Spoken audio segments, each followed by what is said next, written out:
ఈ 2026వ సంవత్సరంలో జనవరి నుంచి డిసెంబర్ వరకు మకర రాశిలో జన్మించినటువంటి వారికి ఏ విధంగా ఉండబోతుందో తెలుసుకునే ప్రయత్నం చేద్దాం.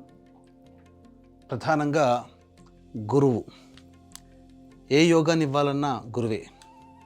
ఈ మకర రాశికి సంబంధించి చూసుకుంటే మొదటి 2.5 నెలలు గురువు వక్రీకరించి మిథున రాశిలో ఉండడం, షష్టమ స్థానంలో. దీని ప్రభావం వలన వక్రీకరించినటువంటి కారణం చేత యోగించేటువంటి ప్రభావం ఎక్కువగా ఉంటుంది. అంటే ఏ వాటి మీద ప్రభావం అనంటే ప్రధానంగా ఉన్నత విద్యకు సంబంధించి చేసే ప్రయత్నం, విద్యకి సంబంధించి ప్రయత్నము, విదేశీయానానికి సంబంధించి చేసే ప్రయత్నము, ఏ పని చేసినా ఆ ఫలితంలో లాభాన్ని పొందడం, ఇవన్నీ కూడా యోగిస్తాయి. ముఖ్యంగా పేరు ప్రఖ్యాతులు పెరుగుతాయి. చేసే ప్రతి పని 10 మందికి నచ్చుతుంది. ఈ మొదటి 2.5 నెలలు మార్చి 14 వరకు. ఈ మార్చి 14 తర్వాత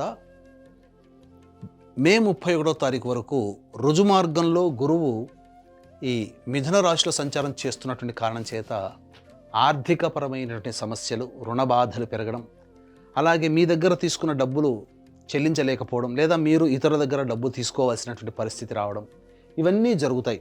అంటే ఒక రకంగా చెప్పాలంటే హోమ్ లోన్స్ కానీ పర్సనల్ లోన్స్ కానీ ఎదురు చూస్తున్నట్లయితే లోన్స్ పొందే అవకాశం కూడా మీకు గోచరమవుతుంది.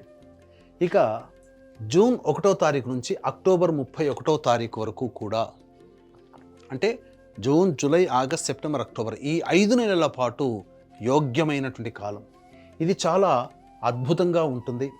ప్రధానంగా ఈ సంబంధించినటువంటిది ఇతరుల యొక్క సహాయ సహకారాలతో మీ పనులన్నీ పూర్తి చేసుకోగలుగుతారు. ఈ 5 నెలల కాలంలో అన్ని విధాలుగా లాభసాటిగా ఉంటుంది. ధనపరమైనటువంటి సమస్యలు తీరుతాయి, రుణబాధలు నివృత్తి అవుతాయి, రాని బాకీలు వసూలవుతాయి. ఆఖరి 2 నెలలు మాత్రం అనుకూలంగా ఉండదు. ఇది గమనించుకోండి. ఏ తర్వాత ఈ గురువు యొక్క అనుగ్రహం వలన దాదాపుగా ఒక 4.5 నెలల పాటు అనుకూలంగా లేని సమయం, మిగతా సమయం అంతా కూడా అనుకూలంగా ఉంటుంది. అంటే దాదాపుగా ఈ గురువు మీకు ఒక 60-40% యోగిస్తాడు. 60% యోగించడం, 40% అవయోగం చేయడం. మరి ఈ యొక్క గురువు వల్ల ఒక్క దగ్గరనే ఆగిపోతుందా? మిగతా గ్రహాల యొక్క ప్రభావం ఏంటి? ముఖ్యంగా నారు పోసిన